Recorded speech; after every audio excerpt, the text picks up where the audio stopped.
नमस्कार मेरे प्यारे दोस्तों, स्वागत है आप सभी का आपके अपने चैनल कॉन्सेप्ट डिकोडर में। मैं हूं आपका दोस्त अरविंद चौहान। तो चलिए स्टार्ट करते हैं आज का वीडियो लेक्चर। और आज के इस वीडियो लेक्चर में हम इकोनॉमिक्स का मोस्ट इंपोर्टेंट चैप्टर पढ़ने वाले हैं, स्टॉक मार्केट। स्टॉक मार्केट का दूसरा नाम दोस्तों कैपिटल मार्केट भी है और इसको हम शेयर मार्केट भी बोलते हैं। तो जानेंगे आज शेयर मार्केट के बारे में। और यहाँ से दोस्तों सेबी के ऊपर सबसे ज्यादा क्वेश्चन पूछे जाते हैं। तो इस वीडियो के लास्ट में मैं आपको सेबी का स्ट्रक्चर, फंक्शन, सभी चीजें अच्छे से बताने वाला हूं। तो यहाँ पर हम सभी चीजें अच्छे से पढ़ेंगे, तो वीडियो को लास्ट तक देखना है आपने। तो चलिए स्टार्ट करते हैं और जानेंगे दोस्तों स्टॉक मार्केट या शेयर मार्केट क्या होती है। और पेन सेलेक्ट करने दो। देखो दोस्तों, लेट सपोज आपने कोई कंपनी बनानी, कोई आपने कंपनी स्टार्ट करनी है। तो कंपनी कम पैसों में तो नहीं बनती है दोस्तों, तो उसके लिए बड़े अमाउंट की नीड होती है। और आपके पास दोस्तों इतना अमाउंट नहीं है। लेट सपोज 1 करोड़ रुपए आपको नीड है, आपके पास सिर्फ 10 लाख रुपए हैं। तो क्या आप इस कंपनी को बना पाएंगे अकेला? आंसर होगा नहीं। और आपने तैयार करनी है, बनानी है, स्टार्ट करनी है, तो उसके लिए आप क्या करेंगे? उसके लिए दोस्तों आप हिस्सेदार बनाएंगे, लोगों को आप हिस्सेदारी देंगे, पार्टनरशिप में इस कंपनी को चलाएंगे। तो भाई अब घर बैठ के आप किसी पे फोन करेंगे या कहीं आपके कोई मतलब मिलने वाला होगा उस पे कॉल करेंगे, तो ये चीजें बहुत ही ओड लगती हैं और ये चीजें पॉसिबल भी नहीं। तो इसी के लिए दोस्तों एक स्टॉक मार्केट बनाई गई है, जहां पे आपको सभी चीजें मिल जाएंगी। मतलब आपको दोस्तों आपके कंपनी में हिस्सेदार मिल जाएंगे। वहां पे जब आप अपनी कंपनी का प्रपोजल लेके जाएंगे तो वहां पे आपको हिस्सेदार मिल जाएंगे। तो ये है आपकी स्टॉक मार्केट। तो इसको स्टॉक मार्केट क्या है? जहां पर दोस्तों हिस्सेदार मिलते हैं, मतलब कि जहां पर शेयर जो होते हैं उनकी खरीदारी और बिक्री की जाती है। भाई शेयर क्या है? लेट सपोज आपकी कंपनी है और आपकी कंपनी का 1 करोड़ रुपया, जो उसको स्टार्ट करने का मतलब पूरा खर्च कितना है? 1 करोड़ रुपए। मतलब आपकी कंपनी की नेटवर्थ कितनी है? 1 करोड़ रुपए। तो इसके शेयर कितने होंगे दोस्तों? 1 करोड़ रुपए के आप लगा सकते हैं। तो परसेंट शेयर, 1% शेयर कितने का होगा ये आप लगा सकते हैं। तो यहाँ पे आप परसेंट में शेयर को सेल करते हैं और उनको लोग खरीदते हैं। कहाँ पे जाके दोस्तों? स्टॉक मार्केट में। स्टॉक मार्केट में दो ब्रांच होती है, एक होती है प्राइमरी मार्केट, एक होती है सेकेंडरी मार्केट। ये सिर्फ सब चीज आपने पढ़नी है, ज्यादा टाइम वेस्ट नहीं करेंगे, मैं आपको समझा रहा हूँ, आप खुद से पढ़ सकते हैं। तो जो प्राइमरी मार्केट होती है, जब भी आप कंपनी का प्रपोजल लेके जाएंगे तो कंपनी को पहले रजिस्टर होना पड़ेगा दोस्तों सेबी के पास। सेबी आपको रजिस्टर करेगी, उसके बाद दोस्तों आप प्राइमरी मार्केट में अपने शेयर को बेच सकते हैं। अपने शेयर को आप बेच सकते हैं। तो आपने अपने शेयर यहाँ पे बेचे और जो आपके शेयर होल्डर थे, प्राइमरी शेयर होल्डर, उन्होंने आपके शेयर खरीद लिए दोस्तों। उसके बाद वे क्या करते हैं दोस्तों? कुछ तो अपने पास रख लेते हैं शेयर, कुछ क्या करते हैं उनको मुनाफे में बेच देते हैं दूसरे शेयर होल्डर को। मतलब यहाँ पे देखो, एक रो ये है, एक रो ये है। आगे वालों ने शेयर खरीद ली, मैं आपको बस समझाने के लिए बता रहा हूं। तो ये क्या करेंगे दोस्तों, कुछ इसमें से अपने शेयर को रख लेंगे और कुछ पीछे ट्रांसफर कर देंगे दूसरे लोगों के पास जिनको भी लेना होगा मुनाफे में। लेट सपोज एक शेयर 50 रुपए का है, तो ये 51 52 जो इससे ऊपर का दूसरे लोगों को ट्रांसफर कर देंगे। तो जो दूसरे लोगों को ट्रांसफर किया जा रहा है, ये कहां पे किया जा रहा है? ये किया जा रहा है दोस्तों सेकेंडरी मार्केट में। तो प्राइमरी मार्केट में कंपनी लोगों को अपने शेयर बेचती है और सेकेंडरी मार्केट में दोस्तों जो शेयर होल्डर हैं वे अपने शेयर्स को दूसरे लोगों तक बेचते हैं दोस्तों। तो शेयर मार्केट क्या है? यहां पर शेयर्स का खरीदारी और बिक्री की जाती है। चलिए, ये प्राइमरी मार्केट, सेकेंडरी मार्केट हम पढ़ चुके हैं, ये आपने खुद से पढ़ना है इसमें से, नोट्स में से, ज्यादा इतना खास नहीं है। अब यहाँ पे हम बात करेंगे दोस्तों आईपीओ क्या होता है। आईपीओ का मतलब है इनिशियल पब्लिक ऑफरिंग। जब भी आपकी कोई कंपनी जाएगी, लेट सपोज टाटा की कंपनी है दोस्तों, टाटा की न्यू कंपनी बनी, तो इसको सबसे पहले शेयर मार्केट में जाके सेबी के पास रजिस्टर करवाना होगा। उसके बाद ये जब पहली बार अपने शेयर को सेल करेंगे तो उसको बोलेंगे आईपीओ। फर्स्ट टाइम दोस्तों जब शेयर को कोई कंपनी सेल करती है, बेचती है, तो उसको बोलते हैं IPO. An initial public offering IPO refers to the process of offering share of a private corporation to the public in a new stock insurance first time। तो दोस्तों फर्स्ट टाइम जब कोई कंपनी अपने शेयर को लोगों में बेचती है तो उसको क्या बोलते हैं, उसको बोलते हैं आईपीओ। अब यहाँ पे एक बात और समझना है, जो भी शेयर होल्डर होते हैं जिनके पास दोस्तों शेयर है, चाहे उसने पहली बार खरीदा है या उसके पास दोस्तों लोगों के द्वारा आया है, प्रेजेंट टाइम में जिसके पास शेयर है वो उस कंपनी में दोस्तों उसके प्रॉफिट में पार्टिसिपेट कर सकता है, मतलब कि उसके जो प्रॉफिट है वो शेयर होल्डर को मिलेंगे जिसके पास प्रेजेंट में शेयर।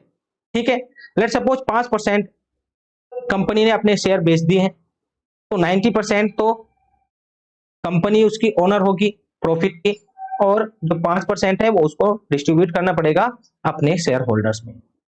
चलिए फिर बात करेंगे दोस्तों डिविडेंड की। तो डिविडेंड को हम क्या बोलते हैं, प्रॉफिट बोलते हैं। तो मैंने आपको बताया प्रॉफिट सभी शेयर होल्डर्स में दोस्तों उनके परसेंटेज के हिसाब से बांटा जाता है, जिसका जितना परसेंटेज शेयर है उतना ही उसको प्रॉफिट मिलने वाला है। तो आपके मन में एक सवाल आएगा कि चलो प्रॉफिट तो इनमें डिवाइड हो जाता है, बट लॉस का क्या? तो दोस्तों लॉस का भी देखो, कंपनी है, कंपनी ऐसे तो छोड़ेगी नहीं कि आपने यहाँ पे शेयरिंग कर रखी है, सिर्फ आपको प्रॉफिट से मतलब है, तो लॉस से भी आपको मतलब है दोस्तों। लेट सपोज एक शेयर की वैल्यू है 50 रुपए,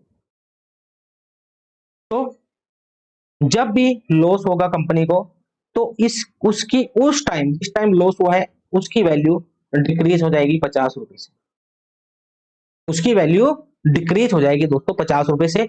और अगर आज आप बेचना चाहते हैं लॉस में तो दोस्तों आपका 50 में नहीं जाएगा, 50 से कम में जाएगा, तो लॉस भी आप ही झेलेंगे और प्रॉफिट भी आपको ही मिलेगा।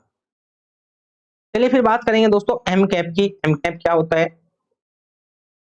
देखो दोस्तों M cap it is defined as the total market value of all outstanding share. तो दोस्तों जो भी आपका टोटल मार्केट वैल्यू है किसी कंपनी का उसको क्या बोलते हैं, एम कैप बोलते हैं। ठीक है, ज्यादा हार्ड नहीं है।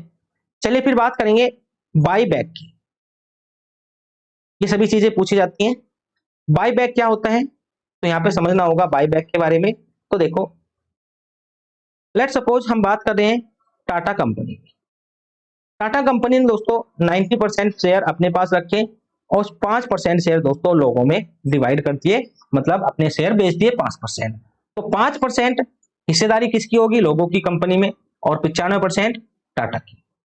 अब यहाँ पे इसको प्रॉफिट हुआ और इसको 5% प्रॉफिट लोगों तक भी पहुंचाना है, उनको भी देना है प्रॉफिट। तो यहाँ पर ये सोचेंगे कि काम तो हम कर रहे हैं, मैनेजमेंट हम चला रहे हैं, दिमाग हम लगा रहे हैं, मेहनत हम कर रहे हैं, सब चीज हम कर रहे हैं, फिर भी हम प्रॉफिट डिवाइड कर रहे हैं।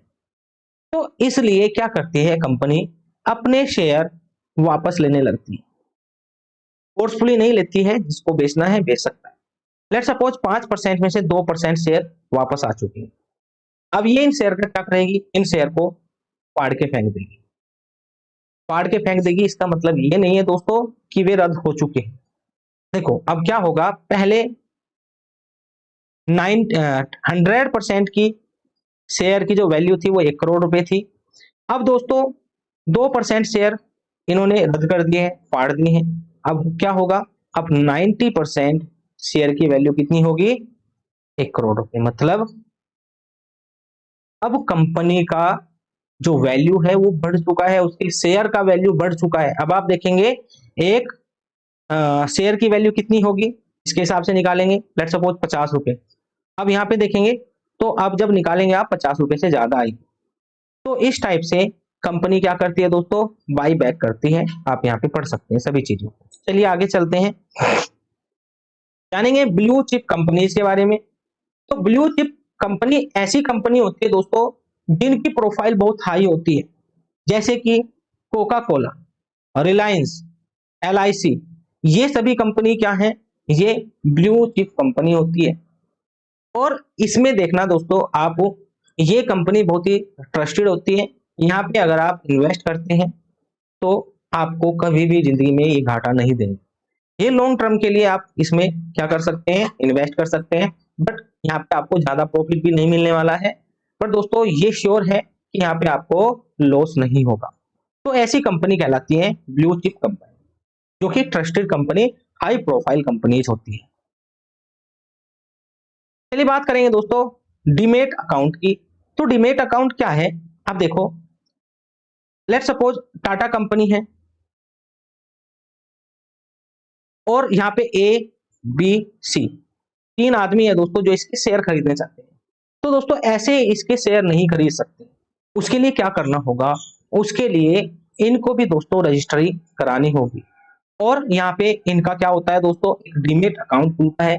डीमेट अकाउंट क्या होता है, यहाँ से दोस्तों लेट सपोज डीमेट अकाउंट आपका खुल गया है किसी भी बैंक में, तो वो आपके बैंक से लिंक होगा, आपके बैंक से लिंक होगा। और अगर आप शेयर खरीदते हैं तो डायरेक्ट आपके बैंक से डीमेट अकाउंट में पैसे जाएंगे और वहां से दोस्तों ये पैसे शेयर मार्केट में चले जाएंगे। जैसे कि आप गूगल पे, फोन पे का यूज करते हैं तो वो किससे कनेक्ट होते हैं, वे होते हैं आपके मेन अकाउंट से कनेक्ट। तो ऐसे दोस्तों एक डीमेट अकाउंट खुलता है जो कि सेबी खोल के देती है।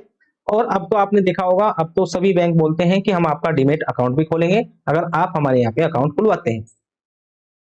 तो ये सेम ऐसे काम करता है जैसे कि गूगल पे और फोन पे, मतलब इसमें से वहां पे ट्रांसफर होंगे मेन अकाउंट से डीमेट में और वहां से कट के यहाँ पे आ जाएंगे।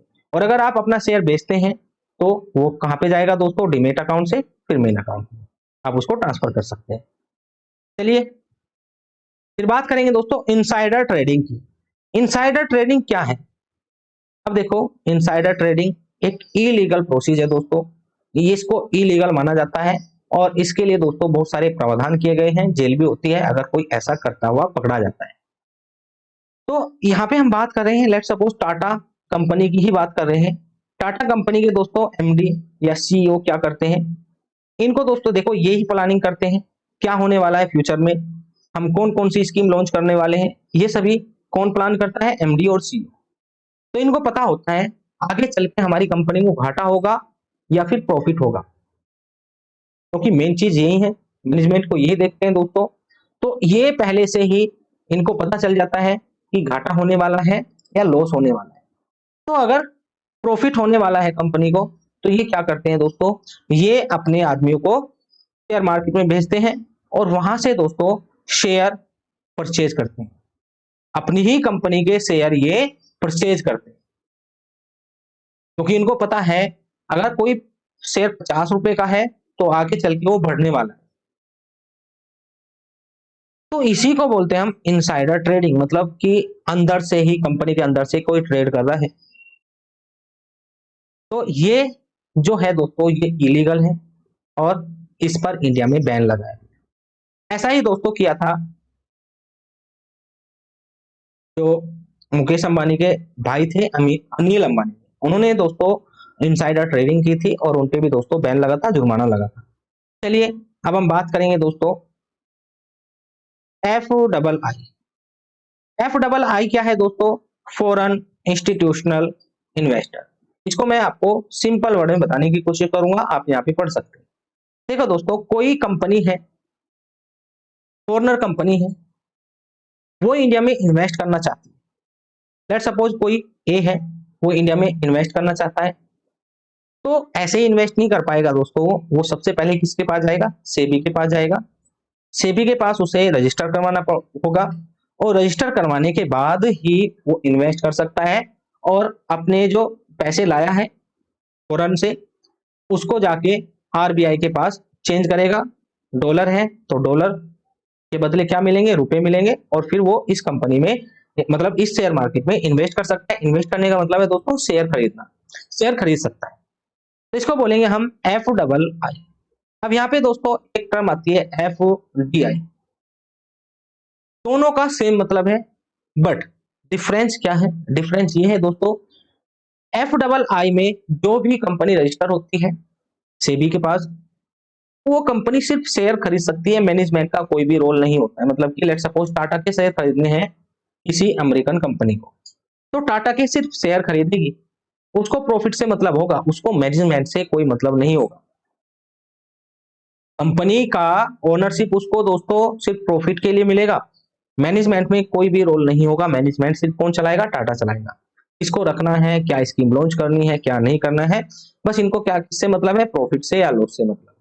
वहीं पे दोस्तों एफडीआई, एफडीआई में क्या होता है? एफडीआई में ये शेयर भी खरीदते हैं और उसके बाद दोस्तों ये इनकी हिस्सेदारी, लेट सपोज इन्होंने 5% शेयर खरीदे, तो 5% तो शेयर खरीद लिए इनके, और उसी के बाद दोस्तों 5% हिस्सेदारी इनकी किसमें बन गई? इनके मैनेजमेंट में। तो यहाँ पे मैनेजमेंट का भी रोल होता है।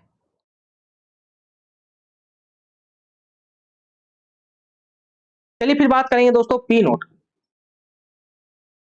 पी नोट को हम पार्टिसिपेटरी नोट बोलते हैं। अब देखो, यूएसए का कोई कंपनी है, एक कंपनी, उसने एसबीआई के पास क्या कराया दोस्तों? एसबीआई के पास रजिस्ट्री कराई। अब वो शेयर मार्केट में पैसा इन्वेस्ट कर सकता है, वहां से प्रॉफिट कमा सकता है।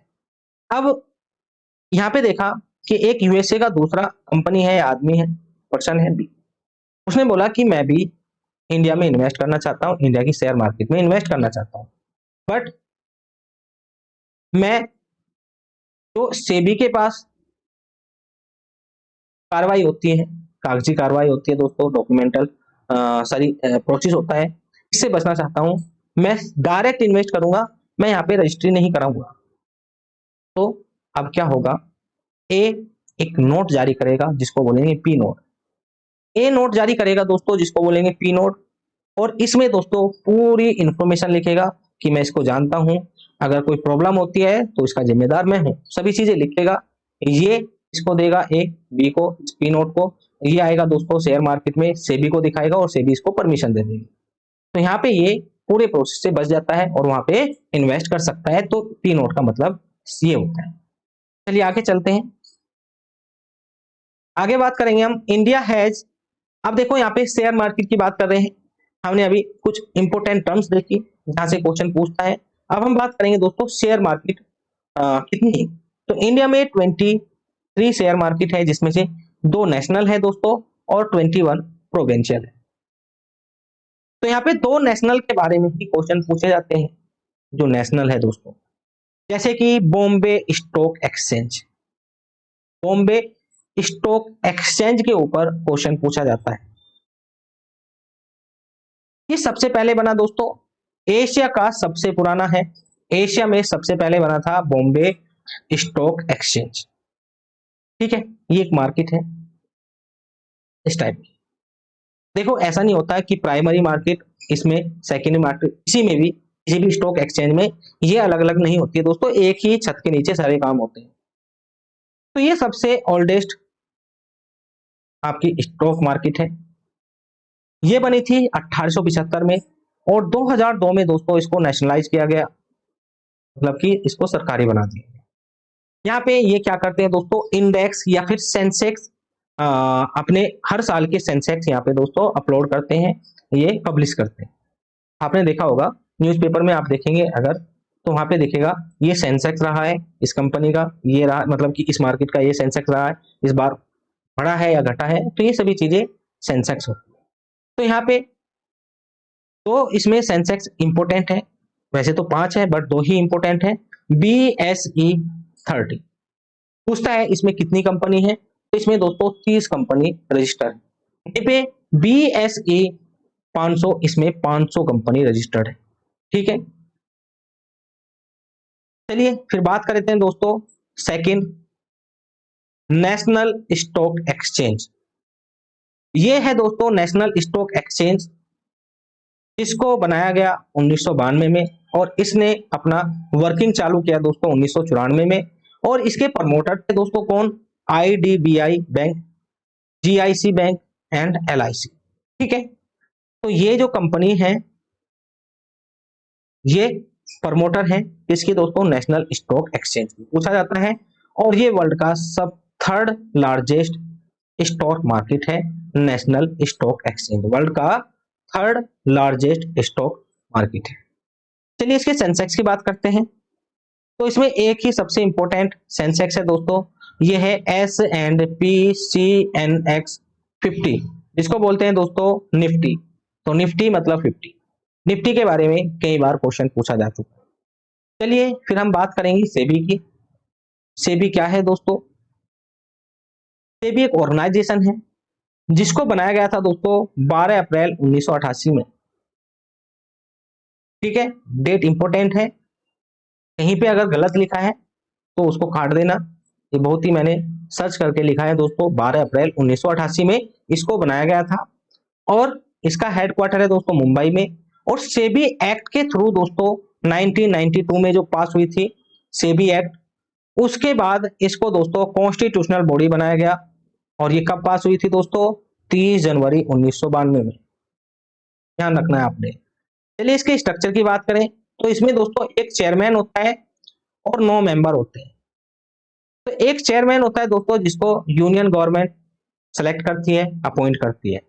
उसके बाद 2 मेंबर होते हैं are officer from union finance ministry, जो हमारा वित्तीय विभाग है उसके 2 ऑफिसर यहाँ पे सेलेक्ट किए जाते हैं as a member of SEBI. फिर बात करें दोस्तों, एक मेंबर होता है आरबीआई से और 4 होते हैं दोस्तों प्रीवियस मेंबर, मतलब कि पहले मेंबर होते हैं सी के 4 मेंबर और 2 होते हैं दोस्तों गवर्नमेंट ऑफ इंडिया के। अब सेबी की फुल फॉर्म पूछी जाए दोस्तों, तो सेबी की फुल फॉर्म क्या हो जाएगी? यहाँ पे आप देख सकते हैं,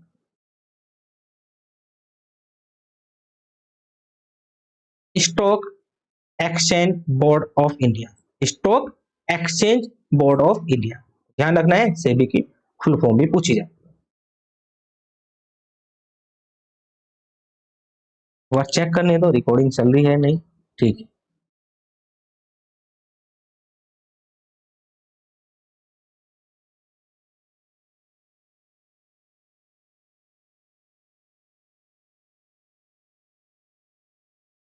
चलिए बात करेंगे दोस्तों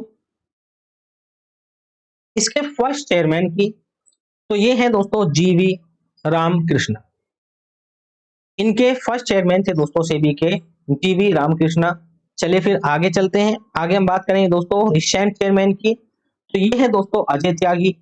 और फर्स्ट वुमेन चेयरमैन है दोस्तों, मतलब जो पहली वुमेन चेयरमैन बनी, मधावीपुरी बक। मधावीपुरी बक दोस्तों इसकी पहली वुमेन चेयरमैन थी। चलिए फंक्शंस की बात करते हैं दोस्तों। तो देखो फंक्शन आप यहाँ पे पढ़ सकते हैं।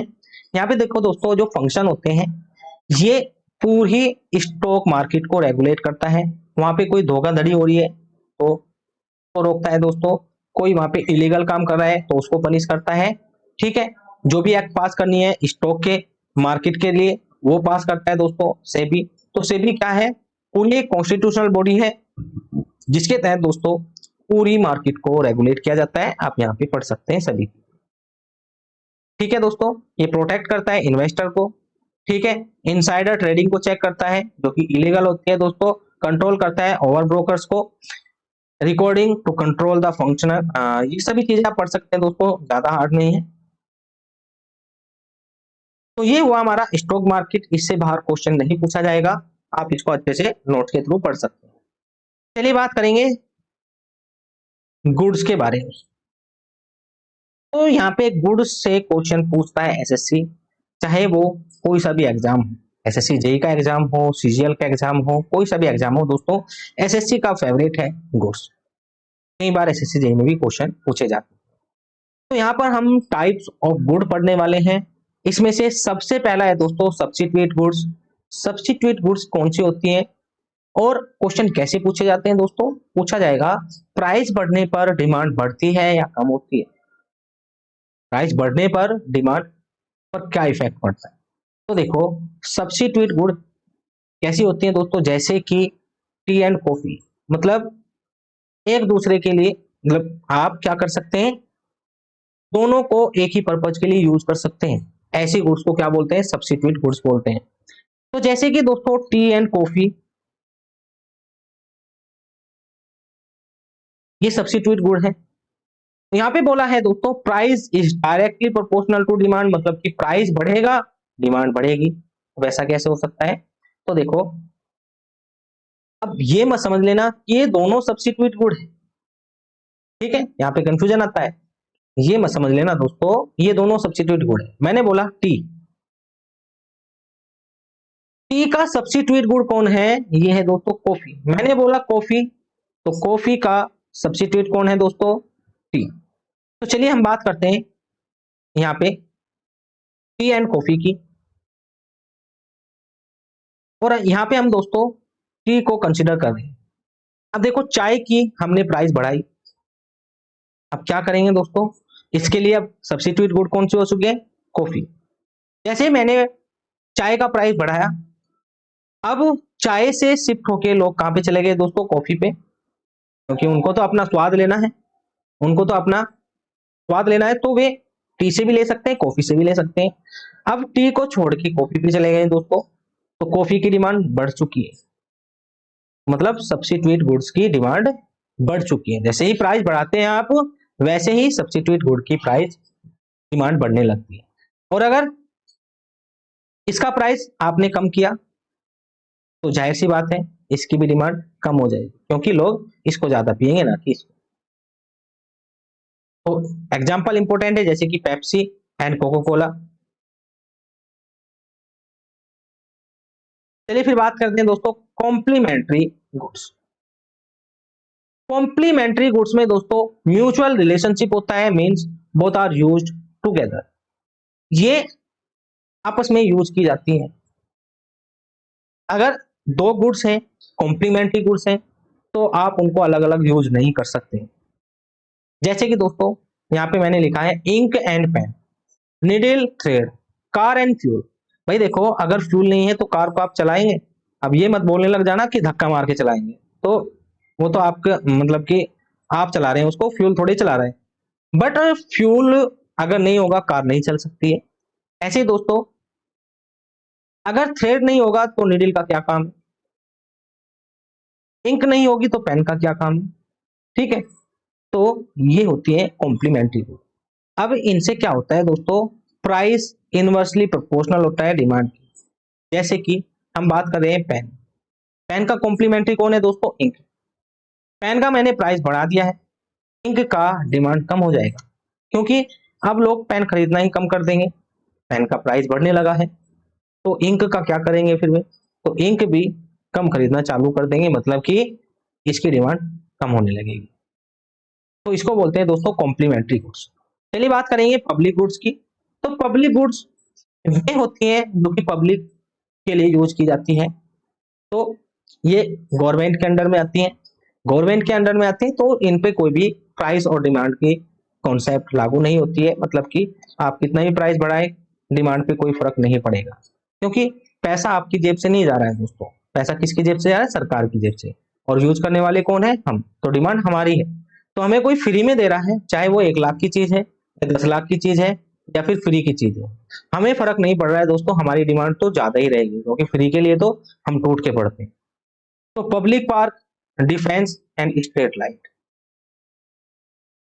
चलिए फिर बात करते हैं दोस्तों नेसेसरी गुड्स। तो नेसेसरी गुड्स कौन सी होंगी? जो कि आपकी डेली लाइफ में यूज होती हैं, आप उनके बिना अपनी डेली लाइफ को दोस्तों सरवाइव नहीं कर सकते हैं। जैसे कि दोस्तों सॉल्ट है, लाइफ सेविंग ड्रग्स हैं, ये सभी किस में आ जाएंगे? नेसेसरी गुड्स में आ जाएंगे। बहुत सारी चीजें होती हैं, तो जो एग्जाम्पल पूछे जाते हैं वही मेन मेन एग्जाम्पल मैंने यहाँ पे रखे हैं। तो यहाँ पे दोस्तों कोई भी इफेक्ट नहीं पड़ता है प्राइस एंड डिमांड का। भाई बताइए, सॉल्ट का आपने प्राइस बढ़ा दिया तो क्या लोगों की डिमांड कम हो जाएगी? क्या लोग खाना बंद कर देंगे? या फिर आप इस सॉल्ट को ज्यादा यूज कर रहे हैं? भाई सॉल्ट तो उतना ही यूज होता है ना सब्जी में, अगर ज्यादा हो जाए तब भी बेकार है, कम हो जाए तब भी बेकार है। मतलब इसका तो एक ऑप्टिमाइज यूज है, इसका कोई भी वेस्ट यूज नहीं है, सभी इसको दोस्तों सही से यूज करते हैं। तो अब यहाँ पे अगर प्राइस बढ़ा दिया जाए, तो आप 10 ग्राम यूज कर रहे थे अपनी सब्जी में, क्या आप अब 9 ग्राम यूज करेंगे? तो क्या होगा इसका आंसर? नहीं। या फिर इसका प्राइस कम कर दिया तो आप ज्यादा खरीद के ले आएंगे कि भाई देखो प्राइस कम हो गया है, अब हम 10 ग्राम नहीं 20 ग्राम गिर के खाएंगे। तो ऐसा नहीं है दोस्तों, तो इन पर भी कोई भी प्राइस और डिमांड का इफेक्ट नहीं पड़ता। चलिए बात करेंगे दोस्तों फ्री गुड्स की। तो फ्री गुड्स कहाँ से मिलती है? नेचर से मिलती है, नेचुरल गुड्स होती हैं। तो इन पर भी दोस्तों प्राइस और डिमांड का कोई इफेक्ट नहीं पड़ता है। हवा कितनी महंगी हो जाए हमको फर्क नहीं पड़ता, क्योंकि हमको नेचर दे रहा है, ठीक है। पानी कितना ही महंगा हो जाए दोस्तों, वैसे पानी देखो फर्क पड़ता है, क्योंकि अब पानी नेचुरल ना होके आर्टिफिशियल होता जा रहा है तो नेचुरल है दोस्तों, बट इसकी मतलब इसको बेचा जाता है तो इस पे थोड़ा बहुत फर्क पड़ता है।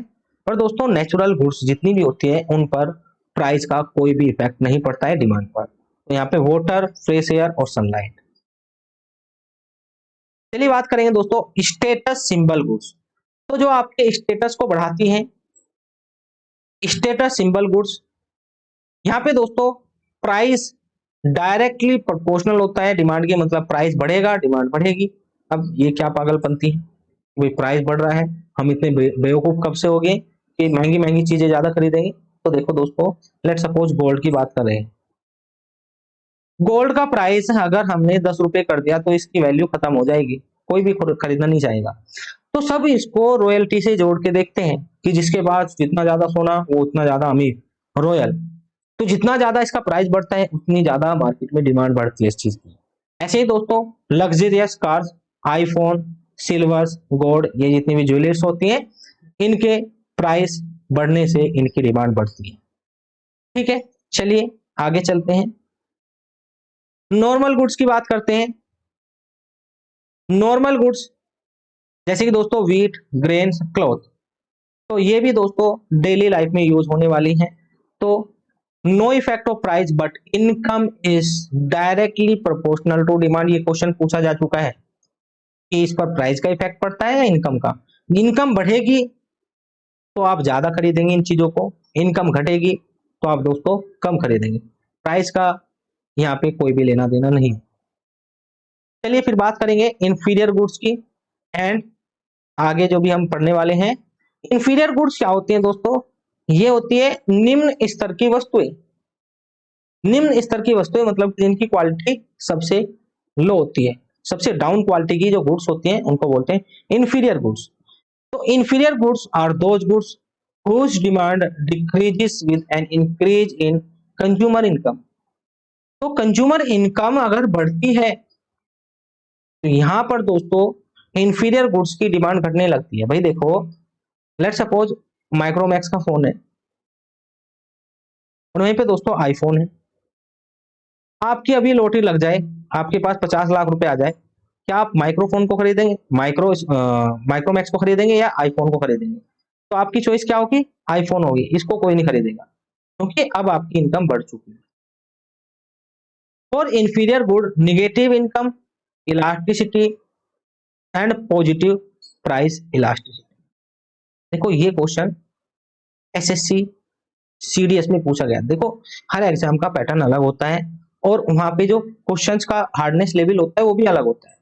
हमारे एसएससी की बात करूं दोस्तों, तो हमारे एसएससी जेई में इकोनॉमिक्स से सिंपल टाइप के क्वेश्चन पूछे जाते हैं। बाकी अगर मैं और बड़े एग्जाम्स की बात करूं, नॉन टेक में हमारा भी एग्जाम बड़ा है, बट नॉन टेक की बात करूं जैसे कि एसएससी सीजीएल, वहां पे दोस्तों हिला देता है, इस टाइप के क्वेश्चन पूछता है इकोनॉमिक्स से।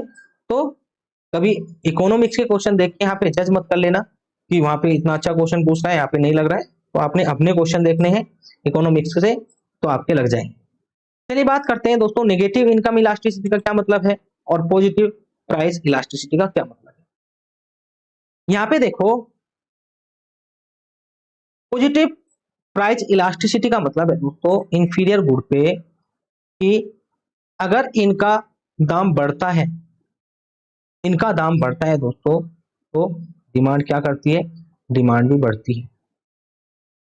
नेगेटिव इनकम इलास्टिसिटी का मतलब है दोस्तों कि अगर इनकम बढ़ेगी तो दोस्तों डिमांड क्या हो जाएगी? डिक्रीज हो जाएगी।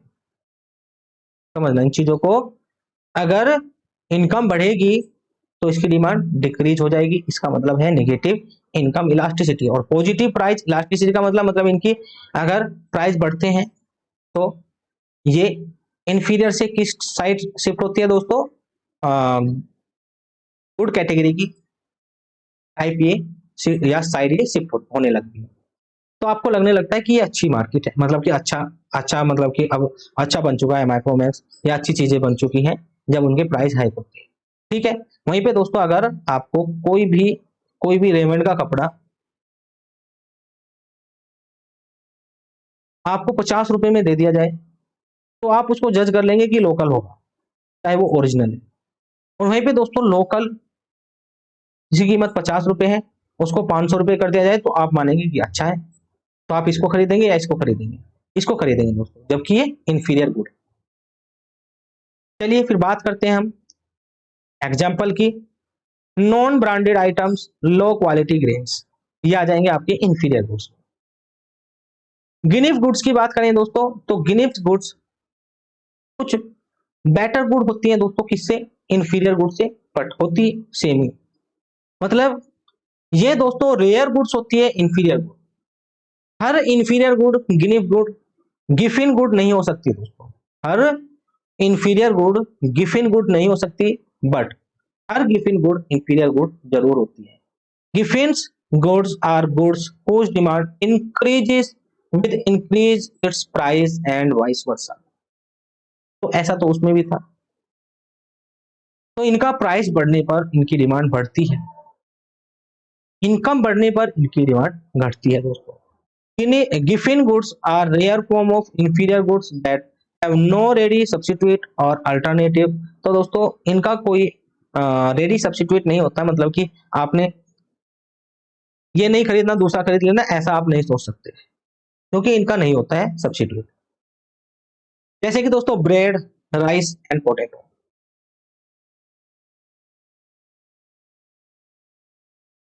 एक Giffen goods has an upward sloping demand curve.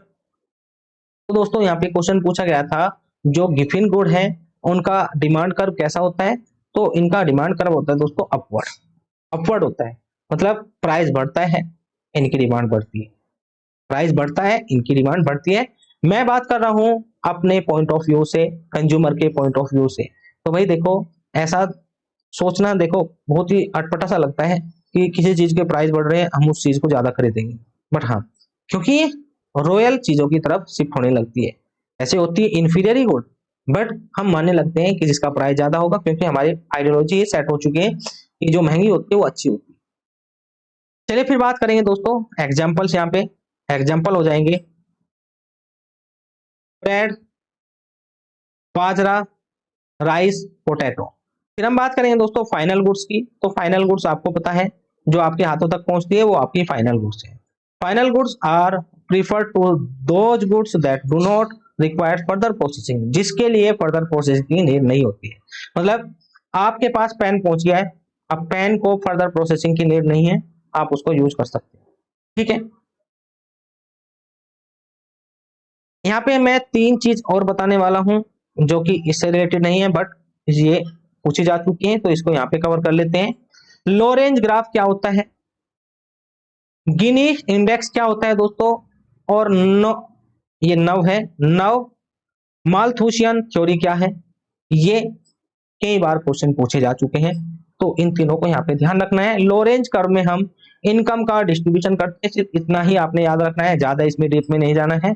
Gini index दोस्तों मेजर करता है इनकम इक्वेलिटी, इन इक्वेलिटी कि देश में इनकम इनइक्वेलिटी कितनी है, इसको मेजर करने का काम किसका है? गिनी इंडेक्स का। ठीक है, तो एक इंडेक्स लॉन्च होता है जिसमें नंबर दिए जाते हैं, और उन नंबर के आधार पे हम बताते हैं कि कितनी इनइक्वेलिटीज है। वहीं पे दोस्तों नव मालथूसियन थ्योरी ये रिलेटेड होती है दोस्तों to the lack in resources. यहाँ पे रिसोर्सेज लगा लेना कि जो इकोनॉमिक्स के रिसोर्सेज हैं उनमें कितनी कमी है, ये कौन बताता है? नव मालथूसियन थ्योरी बताती है। ये क्वेश्चन एसएससी सीजीएल में कई बार पूछा जा चुका है, तो इसलिए मैंने यहाँ पे आपको बता दिया है। और एसएससी जेईई में दोस्तों ये दोनों क्वेश्चन काफी बार पूछे जा चुके हैं, तो ध्यान रखना है। तो ये था आज का चैप्टर दोस्तों, आज का लेक्चर। नेक्स्ट लेक्चर में हम पॉवर्टी पढ़ेंगे, इन्फ्लेशन पढ़ेंगे दोस्तों। तो ये हम रिसेशन, इन्फ्लेशन, ये सभी चीजें हम कल के वीडियो लेक्चर में, एक ही वीडियो लेक्चर में कंप्लीट करेंगे। उसके बाद एक 20 से 25 मिनट का लेक्चर लूंगा और उसमें हम एम्प्लॉयमेंट की या अनएम्प्लॉयमेंट की बात करेंगे। और इस टाइप से दोस्तों आपका पूरा इकोनॉमिक्स कंप्लीट हो जाएगा। आप अच्छे से नोट्स को पढ़ के क्वेश्चन लगा सकते हैं, आपके डेफिनेटली सभी क्वेश्चन लग जाएंगे। तो चलिए दोस्तों, मिलते हैं नेक्स्ट वीडियो लेक्चर में। और हाँ दोस्तों, ध्यान रखना है कि अगर आप अभी भी देखो, अभी भी 45 डेज के समथिंग या 40 डेज के समथिंग बचा है, अभी भी आप तैयारी करना चाहते हैं, क्योंकि आपकी तैयारी टेक्निकल की अच्छी होगी, मानते हैं, बट अगर नॉन टेक की तैयारी अच्छी नहीं तो उसका कोई फायदा नहीं, आप मेंस तक नहीं जा सकते। तो इसके लिए आपने क्या करना है, सिंपली कॉन्सेप्ट डिकोडर ऐप को डाउनलोड करना है और वहां पर दोस्तों आप इनरोल कर सकते हैं। फीस बहुत ही कम है। मुझे मैसेज कर सकते हैं, मेरा नंबर है 9568738917। मैं बताऊंगा दोस्तों किस टाइप से आप इस कोर्स को जल्दी से जल्दी खत्म कर सकते हैं। नोट्स आपको प्रॉपर मिल जाएंगे। आप नोट्स से पढ़ना चाहते हैं, नोट्स से पढ़ सकते हैं, बिल्कुल अच्छे से नोट्स बनाए हैं, कोई भी प्रॉब्लम नहीं आएगी। बुक से क्या होता है दोस्तों, पूरी खिचड़ी बनी होती है बुक से, सभी चीजें एक जगह भर देते हैं, बट मैंने उन सभी चीजों को सेपरेट रखा है और बहुत ही अट्रैक्टिव बनाने की कोशिश की है, जिससे कि आपको पढ़ने में मजा आए। तो आप मुझे मैसेज कर सकते हैं, मेरा नंबर है 9568738917। और याद से दोस्तों कॉन्सेप्ट डिकोडर ऐप को डाउनलोड कर लेना, ये आपको प्ले स्टोर पे मिल जाएगा। चलिए मिलते हैं, आपका दिन शुभ।